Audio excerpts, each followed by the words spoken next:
Selamat sore Bapak Ibu Saudara yang dikasihi oleh Tuhan Yesus Kristus. Kembali lagi saya akan mengajak kita untuk merenungkan bagian firman Tuhan. Hari ini masih berbicara tentang perumpamaan tentang talenta di dalam Injil Matius pasal yang ke-25. Nah, hari ini saya akan memfokuskan kita pada hamba yang ketiga. Kalau kemarin kita sudah belajar tentang hamba yang memperoleh 5 talenta dan hamba yang memperoleh 2 talenta. Dan hari ini kita akan fokus kepada hamba yang menerima 1 talenta dari tuannya. Saya akan membacakan bagian firman Tuhan untuk kita. Matius pasal yang ke-25 ayat yang ke-26. Maka jawab tuannya itu, "Hai kamu hamba yang jahat dan malas, jadi kamu sudah tahu bahwa aku menuai di tempat di mana aku tidak menabur dan memungut dari tempat di mana aku tidak menanam." Nah, Bapak Ibu Saudara yang dikasihi oleh Tuhan Yesus Kristus, kalau kemarin kita mendapati di mana tuannya memberikan pujian atau memberikan apresiasi kepada kedua hamba yang memperoleh 5 talenta dan 2 talenta. Mengapa mereka dipuji? Karena mereka setia mengelola apa yang telah tuannya percayakan kepada mereka. Tetapi kita mendapati hal yang berbeda dari orang yang dipercayakan 1 talenta. Bukan pujian yang tuannya berikan kepada dia. Bahkan kalau kita perhatikan, tuannya mengatakan dia hamba yang jahat dan malas. Ia tidak dipuji oleh tuannya. Alasannya karena dia adalah hamba yang jahat dan malas. Nah, Bapak Ibu Saudara yang dikasihi oleh Tuhan Yesus Kristus, mengapa ia dikatakan hamba yang malas? Nah, kalau kita membaca kisah ini secara keseluruhan, Bapak Ibu, kita sudah pasti bisa menemukan mengapa ia dikatakan hamba yang malas. Karena ketika tuannya mempercayakan mereka talenta, tuannya mengharapkan para hamba-hambanya ini untuk mengelola talenta yang sudah dipercayakan. Tetapi hamba ini bukannya mengelola, bukannya mengusahakan apa yang telah diberikan oleh tuannya, justru dia pergi menanam, menyimpan talenta yang sudah diberikan oleh tuannya kepada dia. Sehingga tuannya katakan bahwa dia adalah hamba yang malas.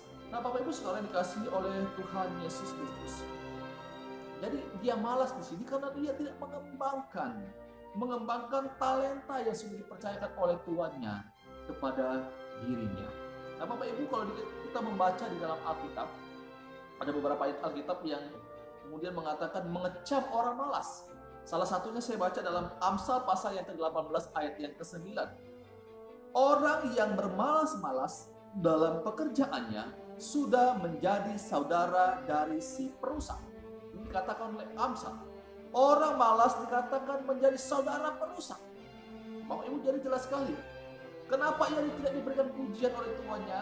Karena ia malas. Nah, selanjutnya, mengapa ia tidak disebut atau mengapa ia tidak diberikan pujian oleh tuannya? Bukan hanya dia malas, tetapi dia juga dikatakan jahat. Hai hambaku yang jahat dan malas. Nah, pertanyaannya Bapak Ibu, mengapa tuannya katakan dia hamba yang jahat? Jahatnya di mana, Bapak Ibu? Jahatnya di mana? Kalau kita memperhatikan bagian firman Tuhan ini, bukankah hamba ini tidak melakukan kecurangan? Ketika tuannya mempercayakan ia talenta, dia mengambilnya, menyembunyikannya, menyimpannya, dan waktu tuannya kembali, dia datang kepada tuannya, membawa kembali apa yang telah tuannya berikan kepada dia. Utuh dia serahkan kepada tuannya. Jadi dalam hal ini Bapak Ibu kita lihat dia tidak mencuri.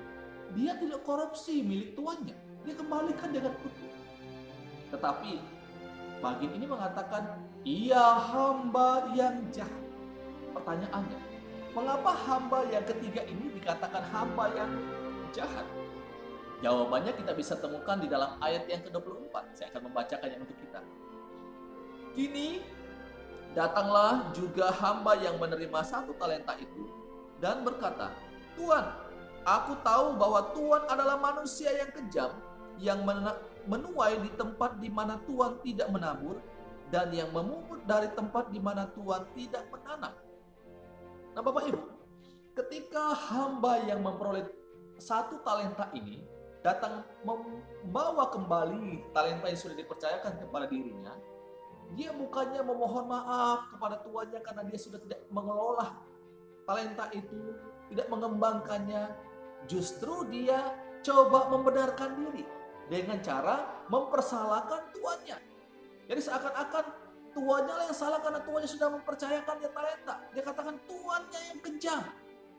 Nah Bapak Ibu Saudara yang dikasih oleh Tuhan Yesus Kristus, belajar dari bagian ini kita melihat bahwa orang-orang yang sudah diberikan talenta, orang-orang yang sudah diberikan berbagai macam kemampuan daripada Tuhan, ketika tidak mengelolanya, ketika tidak mengembangkan setiap karunia-karunia yang sudah diberikan itu dengan baik, dengan setia, maka Tuhan akan berkata, "Hai engkau hamba yang jahat dan malas." Nah Bapak Ibu, jika di dalam dunia bisnis, maka hamba yang ketiga ini pasti akan merugikan perusahaannya. Pasti akan rugi. Mengapa? Karena dia tidak bermanfaat, dia hanya bermalas-malasan. Nah Bapak Ibu Saudara yang dikasih oleh Tuhan Yesus Kristus, kalau saya mau katakan untuk kita pada malam hari ini, Tuhan bukankah sudah banyak memberikan kita talenta, memberikan potensi-potensi bagi diri kita. Nah pada saat kita tidak menggunakan dan tidak memaksimalkan setiap karunia-karunia yang Tuhan sudah percayakan kepada kita untuk memuliakan Dia, maka sesungguhnya Bapak Ibu, kalau saya mau katakan dalam tanda kutip, kita sedang membuat Tuhan rugi. Mengapa? Rugi memberikan kita kemampuan, baru kita tidak memanfaatkan, tidak menggunakan, tidak mengembangkan karunia itu untuk melayani Tuhan. Nah Bapak Ibu Saudara yang dikasih oleh Tuhan Yesus Kristus, ini adalah bagian terakhir dari pembahasan tentang perumpamaan tentang talenta Bapak Ibu. Saya mau menyimpulkan pada sore hari ini bahwa talenta adalah sesuatu yang Tuhan percayakan bagi saya dan saudara. Dalam kita menanti kedatangan Tuhan untuk kedua kalinya dalam dunia ini, maka Tuhan menginginkan kita untuk bekerja dengan giat, bekerja dengan setia, melayani Tuhan dengan setia, sambil kita menanti kedatangan Tuhan yang kedua kali. Kapan Tuhan datang? Kita tidak tahu. Tetapi Bapak Ibu, selama masa kita menanti, teruslah bekerja, teruslah melayani Tuhan, teruslah memberikan yang terbaik bagi Tuhan. Karena orang-orang yang melayani dengan setia, maka Tuhan akan katakan, "Engkau hamba yang baik dan setia, masuklah dan turutlah dalam kebahagiaan Tuhan." Tuhan akan memberikan pujian kepada orang-orang yang setia melayani Dia.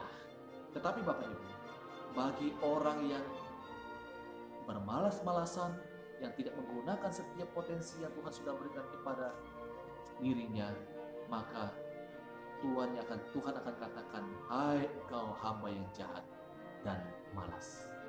Nah Bapak Ibu Saudara dikasih oleh Tuhan Yesus Kristus, ini firman Tuhan untuk kita pada sore hari ini. Tuhan kiranya memberkati dan menolong kita terus memuliakan Dia, meninggikan nama Tuhan, semasih kita ada kesempatan untuk berkarya bagi Tuhan. Selamat sore, Tuhan Yesus memberkati kita semua. Amin.